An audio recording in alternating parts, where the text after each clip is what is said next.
Efesus pasal yang ketiga, rahasia panggilan orang-orang bukan Yahudi.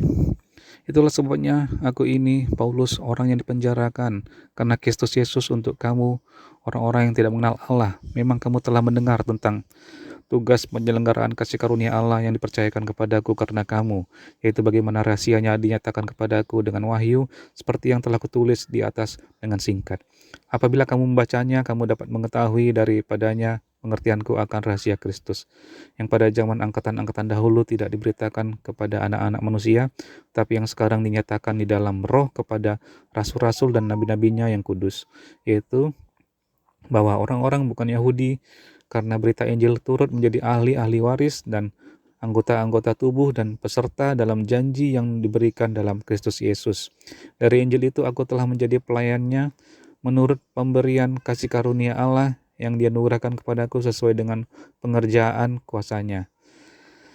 Kepadaku yang paling hina di antara segala orang kudus telah dianugerahkan kasih karunia untuk memberitakan kepada orang-orang bukan Yahudi kekayaan Kristus yang tidak terduga itu, dan untuk menyatakan apa isinya tugas penyelenggaraan rahasia yang telah berabad-abad tersembunyi dalam Allah yang menciptakan segala sesuatu, supaya sekarang oleh jemaat diberitahukan pelbagai ragam hikmat Allah kepada pemerintah-pemerintah dan penguasa-penguasa di surga sesuai dengan maksud abadi yang telah dilaksanakannya dalam Kristus Yesus Tuhan kita.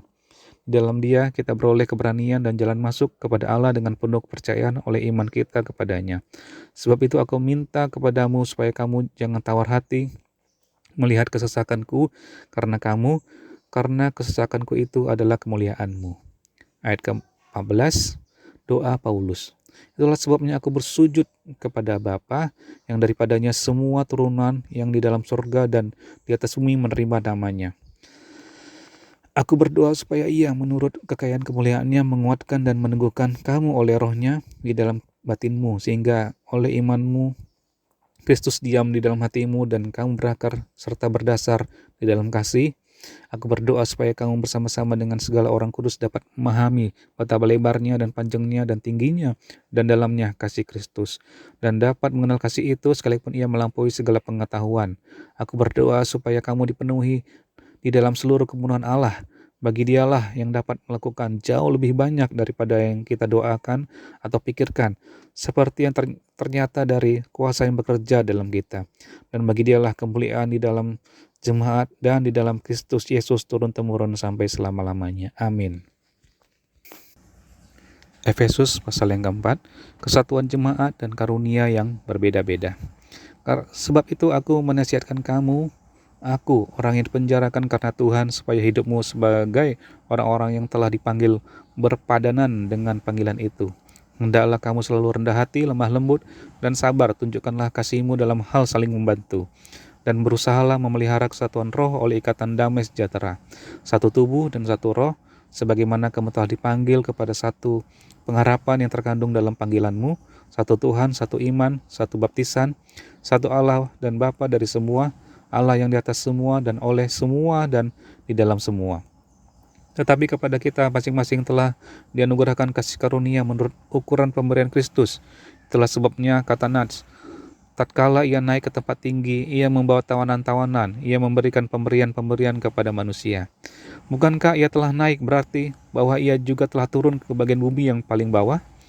Ia yang telah turun ia juga telah naik jauh lebih tinggi daripada semua langit untuk memenuhkan segala sesuatu.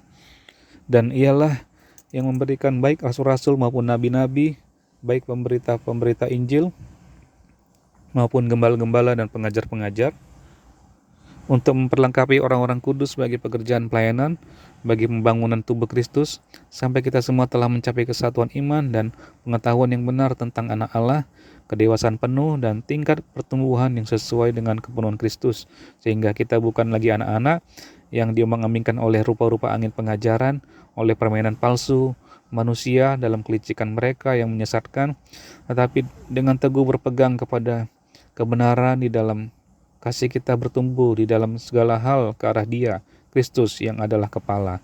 Daripadanya lah seluruh tubuh yang rapi tersusun dan diikat menjadi satu oleh pelayanan semua bagiannya sesuai dengan kadar pekerjaan tiap-tiap anggota, menerima pertumbuhannya dan membangun dirinya dalam kasih. Ayat ke-17, manusia baru. Sebab itu kukatakan dan kutegaskan ini kepadamu di dalam Tuhan, jangan hidup lagi sama seperti orang-orang yang tidak mengenal Allah dengan pikirannya yang sia-sia dan pengertiannya yang gelap, jauh dari hidup persekutuan dengan Allah karena kebodohan yang ada dalam mereka dan karena kedegilan hati mereka. Perasaan mereka telah tumpul sehingga mereka menyerahkan diri kepada hawa nafsu dan mengerjakan dengan serakah segala macam kecemaran. Tetapi kamu bukan demikian, kamu telah belajar mengenal Kristus karena kamu telah mendengar tentang Dia dan menerima pengajaran di dalam Dia menurut kebenaran yang nyata dalam Yesus, yaitu bahwa kamu berhubung dengan kehidupan kamu yang dahulu harus menanggalkan manusia lama yang memenuhi kebinasaannya oleh nafsunya yang menyesatkan, supaya kamu dibaharui di dalam roh dan pikiranmu dan mengenakan manusia baru yang telah diciptakan menurut kehendak Allah di dalam kebenaran dan kekudusan yang sesungguhnya. Sebab itu buanglah dusta dan berkatalah benar seorang kepada yang lain, karena kita adalah sesama anggota. Apabila kamu menjadi amarah, janganlah kamu berbuat dosa, janganlah matahari terbenam sebelum padam amarahmu, dan janganlah beri kesempatan kepada iblis. Orang yang mencuri, janganlah ia mencuri lagi, tapi baiklah ia bekerja keras dan melakukan pekerjaan yang baik dengan tangannya sendiri, supaya ia dapat membagikan sesuatu kepada orang yang berkekurangan. Janganlah ada perkataan kotor keluar dari mulutmu, tetapi pakailah perkataan yang baik untuk membangun di mana perlu, supaya mereka yang mendengarnya beroleh kasih karunia, dan janganlah kamu mendukakan Roh Kudus Allah yang telah memeteraikan kamu menjelang hari penyelamatan.